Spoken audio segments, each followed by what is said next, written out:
Basically जब मैं teenage के बारे में सोशल इन्फ्लुएंस के बारे में लिख रही थी तो मुझे एक सिमिलर सा आर्टिकल मिला जो कि एक यूएस राइटर का था। I forgot the name.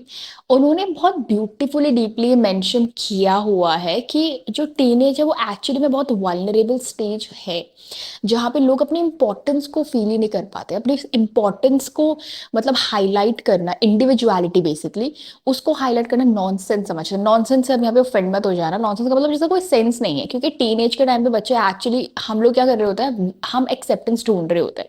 कोई हमें चाहे इन्फ्लुएंस करना चाहे या नहीं करना चाहे, हम ना सोशली अमेज्ड हो जाते हैं चीज़ों से कि अरे वाह हम भी ऐसा करेंगे, ये करेंगे। तो टीनेज एक्चुअली में बहुत ज़्यादा डेवलपमेंटल स्टेज है। तो लोग कहते हैं ना, संगति का असर पड़ता है, कंपनी का असर पड़ता है। तो एक्चुअली टीनेज के टाइम पे इन चीज़ों का, कंपनी का, संगति का वो कुछ ज़्यादा ही इफेक्ट पड़ता है, क्योंकि बच्चे कुछ सोचते नहीं उस टाइम पे। वी आर एक्चुअली उस टाइम पे ग्रोइंग, हम ग्रो कर रहे होते हैं, हर चीज़ एनालाइज एनालाइज भी नहीं कर रहे होते हैं। अच्छा ये आ रही है, समझ आ रहा है नहीं आ रहा है, मतलब उस स्टेज में ही नहीं होते कि हम एक्चुअली में कुछ एनालाइज, कुछ कैलकुलेट कर सके। तो इस रियलिस्टिक चीज़ को थोड़ा और ज़्यादा डिस्कस करेंगे ताकि हमारा प्रेजेंस ऑफ माइंड थोड़ा इंप्रूव हो सके। Welcome to the channel, everybody. You are watching and listening to Miss Myra Jyoti on Speak Up Hesitations. Let's get started.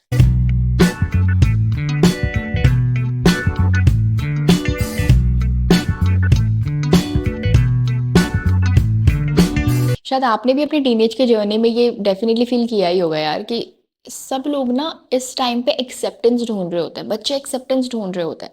Like they want their friends to accept them, they want their friends to value them, they because they want to be considered as a part of the group. और अगर ऐसा नहीं होता है तो they feel alone, they feel unwanted, they feel not capable, they feel not worthy enough, जिसकी वजह से they lose their confidence, they become a shy person, they feel embarrassed. Simple शब्दों में कहा जाए तो सोशल इन्फ्लुएंस एक प्रोसेस है, और अगर उस प्रोसेस के बीच में सही गाइडेंस नहीं मिलती है ना, तो we definitely lose the right track. इसीलिए टीनेजर्स के साथ कम्युनिकेट करना और टीनेजर्स का कम्युनिकेट करना बहुत इंपॉर्टेंट है, ताकि पता चले कि उनके अंदर बेसिकली एग्जैक्टली चल क्या रहा है। क्योंकि सब कुछ हॉर्मोन्स पे डाल देना कि एडोलेसेंस की एज है, ये सब तो इस टाइम पे होता ही रहता है। मुझे लगता है ऐसा कहना कहीं ना कहीं इग्नोरेंस है, जिसका असर ना लेटर एज में देखने को मिल सकता है। लोग कहते हैं कि यार हमारी तो परवरिश ऐसी थी नहीं, लेकिन बच्चा ऐसा कैसे निकल गया। This is the reason. अब टीनेज को ना और ज्यादा सब डिवाइड करोगे ना, तो कुछ टीनेजर एक्चुअली में बहुत ज्यादा चिड़चिड़े आपको मिलेंगे। कुछ लोग एक्चुअली में बहुत सीरियस मिलेंगे, कुछ लोग बहुत केयर फ्री मिलेंगे, कुछ लोग बहुत क्विकली रिस्पॉन्ड करेंगे, कुछ लोग ऐसे होंगे जिनको आप कितना भी धक्का मारो ना, एकदम जबरदस्ती कर लो तब जाके वो एक शब्द बोलते हैं। अब वो ये पर्सनालिटी है या वो ये पर्सनालिटी कैरी कर रहे हैं फॉर अ रीजन। क्योंकि एग्जैक्ट तो आई डोंट थिंक कि teenager is the perfect age जहाँ पे आप पर्सनालिटी एकदम फिक्स्ड हो जाती है कि this is who I am. ऐसा नहीं हो सकता, राइट। तो ये तभी पता चलेगा कि वो एग्जैक्टली वो पर्सनालिटी है या सिर्फ प्रिटेंड कर रहे हैं या कैरी कर रहे हैं, जब वो उन चीज़ों के ऊपर बात करेंगे। या हमारे अडल्ट इतने स्मार्ट और इंटेलिजेंट हैं कि वो घुमा फिरा कर बच्चों से उन चीज़ों पर बात करने की कोशिश कर रहे हैं। तो हाफ ऑफ द कॉन्वर्जेशन या फिर हाफ ऑफ द जो रिजल्ट निकलता है, सोल्यूशन निकलता है ना, वो कॉन्वर्जेशन से निकल आता है। उससे भी बड़ी चीज़ ये है कि ऐसे कम्युनिकेशन और कॉन्वर्जेशंस तब पॉसिबल होंगे जब बच्चों को ऐसा एनवायरनमेंट मिलेगा, एनवायरनमेंट देना पड़ेगा। क्यों? क्योंकि इस टाइम पीरियड पे, इस एज पे बच्चे इतने केपेबल नहीं है कि वो अपने लिए परफेक्ट डिसीजन ले सकें।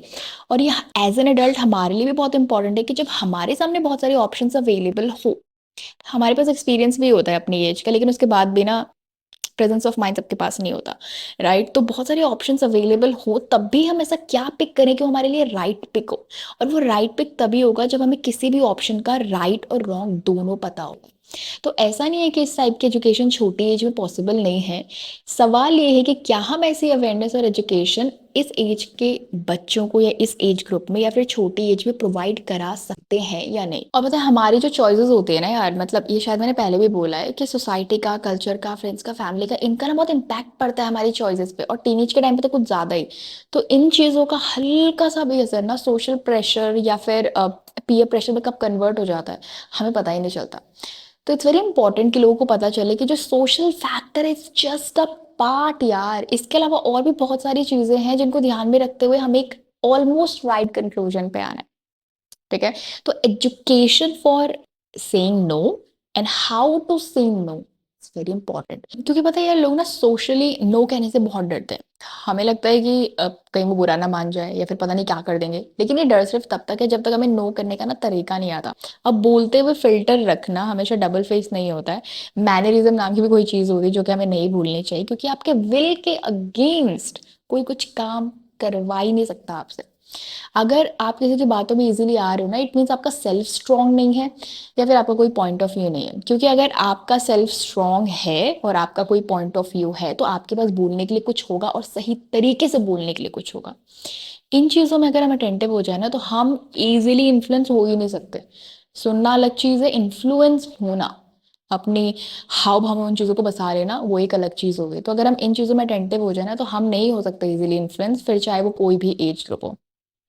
Okay, now I welcome all the comments. ठीक है, चाहे आप फॉर द मोशन हो, अगेंस्ट द मोशन हो, आई डोंट केयर। ठीक है, just right your opinion if you feel like saying something, and thanks for watching.